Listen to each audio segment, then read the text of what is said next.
Hello, YouTube. Yes, despite all of the rumors that I have perished, I am alive. Yes, I am alive.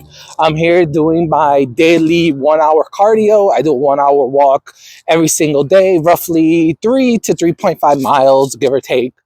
I do that every single day for my cardiac health. But yeah, yesterday I was at a Philadelphia film meeting, great people, and one of the people there, Natty, we were talking about YouTubing and our respective YouTube channels, and the fact that she noticed that I haven't really been doing much content lately. And I kind of noticed that myself because I've been focusing a lot. And I mean a lot. I've been focusing a lot on my health, really. Yeah. My health, basically. I've been focusing a lot on my health, not just my physical health, but my mental health, my emotional health, pretty much the whole thing, even maybe a little spiritual health too. Just trying to get back in the groove of things, trying to rebuild my health. A lot has happened in 2021 through 2024 now. So a lot has happened in those 3 years. If you guys haven't really been paying attention, or if you guys don't follow my podcast that I do every Saturday, Sunday-ish, we're behind on that too. So I'm probably going to have to do episodes of that too, just catch up. But yeah, mainly it's just due to like 2021. I caught COVID. I was in ICU. Um, was about to be incubated because my blood oxygen was so low. My oxygen was extremely low. Um, they had me strapped up to a whole bunch of machines, blah, blah, blah. You know the drill. I survived it. I did physical therapy for my lungs. I did therapy to get my lung capacity back, my lung strength back. All of that. Thank God for the nurses, because if it wasn't for my nurses, I probably would have been going crazy. My nurses were the best. They were my saving grace, my angels. How did they put up with me? I have no idea. I mean, I wasn't a bad patient. They said I was probably one of their best patients because I didn't complain. I didn't really bother them unless it was for necessary. But yeah, like it was, it was a lot. And then after I recovered from that, 2022 was another one because of all of my heart problems that I discovered post COVID. As you know, I was on beta blockers, calcium blockers, just so much medication daily, twice a day, just to, keep my health in check and stuff like that. And then I had a cardiac ablation procedure done in July of 2022. I had that done to basically correct the flaws that were in my heart. And yeah, 2023 injured my chest and shoulder. So yeah, there's a lot. And here I am, just walking around, doing my trail that I always do. I discovered this trail actually one day by accident too. And it's such a great trail, such an awesome trail, very nice and peaceful, quiet. Couples go here to do their cardio, elderly couples as well. It's just a beautiful trail. I mean, flowers are blooming now. So yeah, it's just an awesome trail, really. It really is. So there's some people over there. I don't want to disturb them, so I'm just going to walk back here. Walking back to the middle of the street, guys. Yeah, don't vlog and walk in the middle of the street. I swear to you, it's not really a good thing. But yeah, I mean, I think what started my health journey, basically, I guess you want to call it my health journey, is a lot of things actually. But one of the main things was probably my shame. It was a lot of shame. A lot of it was due to shame because of the fact that, I mean, my weight was so out of control. I mean, by the end of the cardiac procedure, I was around 340 pounds, pushing 350. Yeah, it was getting that bad. I think it was like 340, 345, which is the heaviest I have ever been in my life. I've never been that heavy. Like, I always been a heavy person. I always been a heavy kid, but I never was post 300. Like, I never Like my highest weight was like 280. 280 is probably the highest I've been. I've never been past 300. So for this time to be past 300 and being close to 350 pounds, it was huge. Like it was a huge shame for me that I let myself get that bad, really. And there was a lot of things, like I could easily say it was due to my cardiac condition and the fact that I couldn't really do anything that raised my heart rate, because of the fact that anything, my heart rate would go up to 220, 230, which was like, heart attack level and stuff like that. So it really was a shame. But yeah, one of the catalysts was actually something that really offended me. So while I was recovering from COVID, because once I was out of the hospital, I was still COVID positive. I was still needed supplementary oxygen to actually breathe correctly. But I was stable enough to go stay home because they needed the room for another patient because we were jam packed. Like that hospital was jam packed. Like I was in the hallway for like a week. I was in the hallway for like a week, and it wasn't like 3 or 5 days. Like it was like 7, 8, 9 days. I was in a hallway because there was just no rooms available. So after they gave me a room and stuff like that, I did all that. So I was recovering at home, and obviously I couldn't really do much. So I was in bed. I tried to move around.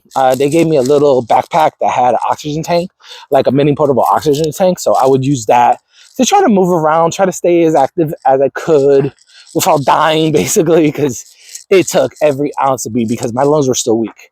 And while I was recovering from that, one of my old friends, which we're not friends anymore, we haven't really talked in a while, he actually, he Facebook messaged me about certain stuff because we were working on a film project together, and due to the COVID and stuff like that, we were behind schedule, we were delayed, and that was my fault mostly, um, because of my COVID condition. I was one that kind of had like all the video files in my external hard drive back in the house and stuff like that. So we kind of got into a back and forth about it because he wanted the film to be released in a certain time, and I couldn't do it because of my COVID. So we were talking about trying to get it transferred to another video editor. So he said he had a guy in mind, but since I was COVID positive, I told him, I'm COVID positive. I'm actually quarantined. I can't give you the hard drive, but give me the guy's information and I'll message him about it. So that way I can send him the right files and stuff like that. I can send it to Drew like a Google Drive or something, Dropbox, Google Drive, something like that. And then I could send him the settings because the film was shot with a 5K red camera. So you needed their red software to view the files. You couldn't view it in a regular standard video player on PC or Mac. You had to have their plugins for that. So I had to, tell him that if actually he didn't know. So yeah, like there was a lot of things that needed for me and him to talk about it because the film was already like, I already had the rough draft pretty much cut up, more or less. Like I already had roughly everything cut up and stuff like that. So it was more of tidying the ins and ends. So it was more of like fixing the sound, maybe make a few adjustment cuts and stuff like that, and add in the special effects, add in the visual effects, because I think one scene needed a visual effect. So yeah, so we went back and forth, but he refused to give me the guy's information. He just wanted a hard drive. So I told him no. I was like, no, I didn't feel comfortable giving it to him due to his past history of just, selling the film prematurely or taking credit for it when he was one that really didn't do the work. So I kind of was apprehensive about it. But yeah, pretty much, we went back and forth, and he started questioning the legitimacy of my COVID. He was telling people that my COVID was a lie, that it was false, and And he even questioned the legitimacy of my COVID diagnosis. And here's the thing: I have the medical records. I still do. Like, they're in my closet, so I still do. But at the time, like, since this was fresh, I still had the medical records that were right on top of my desk. So actually, I didn't pack them up. They were right there because I still needed them. When I would go see my primary doctor through actually virtual.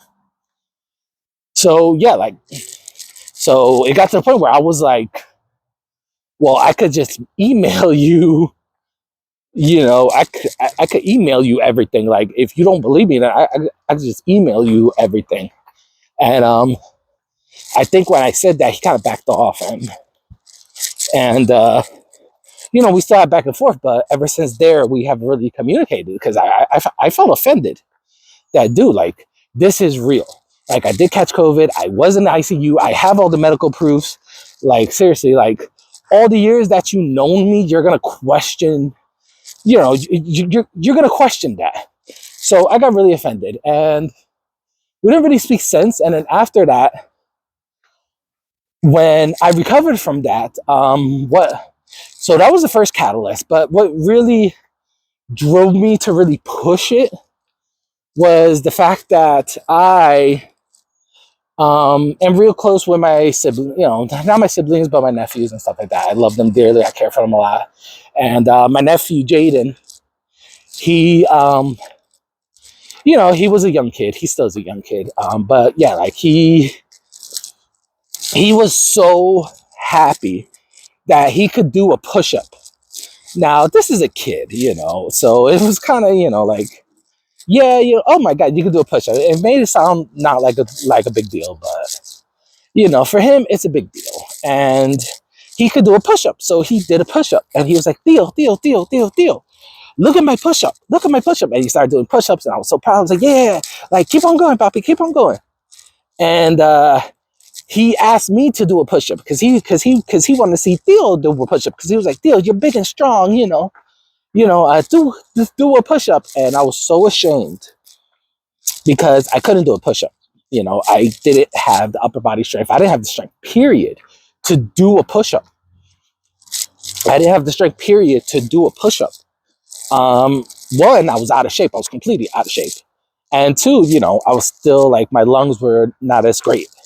My lungs were still not as great, but it was more so I just was completely out of shape. I was completely out of shape. It was going to take me a while to start doing push-ups again. But I was so ashamed because I was, close to 340 and stuff like that. So I was really ashamed. So once I had the cardiac surgery, probably around 2023 was when I really got motivated. I really got motivated to start getting healthy and stuff like that, to kind of show my nephew that Theo could do a push-up again. Theo could do a push-up, that I could still do a push-up, that I could still run with him, I could still play around with him, throw a football, run around and stuff like that. Like, I'm not out of the woods yet. Like, I am not out of the woods yet. So it really was a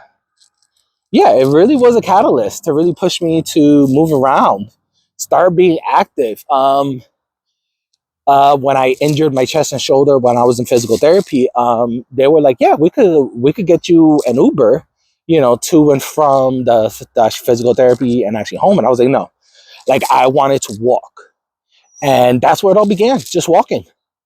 I would walk everywhere, and from physical therapy to my house is probably a good 30 to 40-minute walk, depending on how well I push it and the traffic, because there is some traffic going around there. But yeah, like, that's pretty much what I did.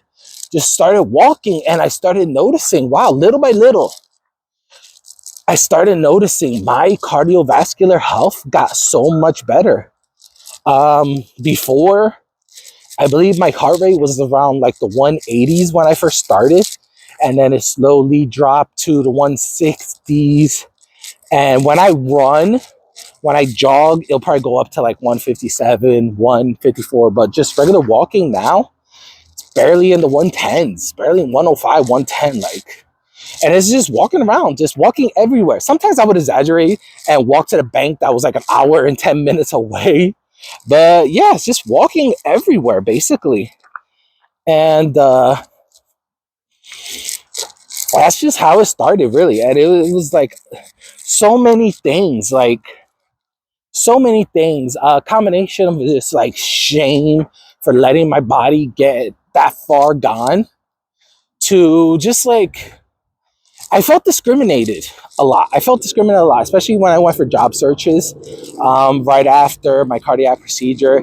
That I was still around like 310 pounds, 300 pounds. I lost like 30 something pounds already because I was like 340, so I was still down to like 300. But yeah, I felt discriminated against because of my size. Because they just, I felt like that was one of the primary reasons why I did not get hired at that time for jobs, because I was still, they would just take one look at me and they'd be like, oh, he can't do the job. Look at him. He's a fat, overweight guy. Like, he's just lazy. Like, he ain't going to put in the work. So, yeah, like, that was real motivation, really. That was real motivation to kind of get my act together, get into shape, and start living a better, healthier lifestyle. It's not easy. I'll tell you not. It's not easy. Currently, I'm down to 230 pounds. I'm around 231 now. So may not look it from my face, but I lost a lot of weight. I lost a tremendous amount of weight. So yeah, like it was a big deal. Like my weight transition is a big deal. I'm a lot healthier now, and yeah, I'm gonna start doing more videos. Really, if you like this sort of thing, like this live vlogging, if you want me to just live vlog sometimes, maybe during one of my walks, I show you this beautiful scenery, this trail. It's a nice looking trail, very simple trail, and I could talk to you guys about gaming and anime and some of the things I love to talk about and stuff like that. Spy X Family, Code White, the movie is came out yesterday. They're doing a 3-day weekend here. Um, Probably gonna see that. Somebody's car just went off. God, but yeah, I'm probably gonna see that later on today. Probably do a review of it today if you guys want to know how it is. Um, Also, probably going to do some things for my Patreons. All four of you guys that subscribe, thank you so much for supporting my texture package, stuff like that. Game preservations with texture packs and making them upscale. Sadly, videos are not available because of the fact that I kind of ran out of online storage for actually videos and upscaling them and upscaling their video files. But I'll probably find a way to do better. Yeah, obviously for the free members, because I do have a lot of Patreon free members, I am most likely going to start doing a digital store on Patreon. So I'm probably going to do that for you guys. Probably going to have digital posters, wallpapers, digital coloring pages. I'll probably do that probably for around 99 cents, something very simple. So that way you guys, if you don't want to support me monthly, you can still buy those digital merchandise and stuff like that. And that'll be another way to support me. Gonna do more content. I'm still working on it. There's still a lot of things to talk about, mainly because I don't have the best setup right now. So don't know how that's gonna work out, but still, I'm still not going to quit YouTubing. It's such a great thing. It's also very therapeutic and so much support. I've been getting a lot of support from a lot of you guys that know my health journey and stuff like that. And on all the support you guys have been giving me. Thank you so much. That really is a game changer. That really is a game changer. Like, having positivity around is such a game changer because it keeps you motivated. It really does. It keeps you motivated and stuff like that. Just want to keep on going. So thank you so much. Really has been a big help in helping me get like through this health transformation. I still got a long way to go. I want to be at least like 200 pounds, give or take. I feel like that's a good waist size for me personally. So I'm probably going to do that. Taking a short break right now to finish this. But yeah, I mean, thank you so much. No, I'm not dead. There's just a lot of changes. And yeah, couple of side note projects. I am working on a visual novel. It's going to be a YouTube visual novel series. So probably watch out for that. It's going to be very basic, very JRPG-ish. Yeah, so it's going to be like that. Metadata gaming, I still do those with Paris Woods. We normally film those Saturdays or Sundays. So stay tuned for that. We're going to actually reach 100 episodes of Metabated Gaming. That's a huge accomplishment for us. 100 episodes. We had great support from that, from you guys. So thank you so much for every person that listens to Metabated Gaming, listens to it wherever you listen to it, on Amazon Music, Apple Music, Spotify. We're in all of that. We're probably going to do YouTube Music too. But yeah, that's it. Thank you so much. I know this is long, but I just wanted you guys to know. No, I'm not dead. I'm far from it. Death is not knocking on my doorstep anytime soon, and I'm gonna try to keep it that way. I'm really gonna try to keep it that way. So yeah, thank you so much, guys, and it's such a beautiful Saturday, and I'm gonna enjoy it. I love the scenery, so have an awesome day.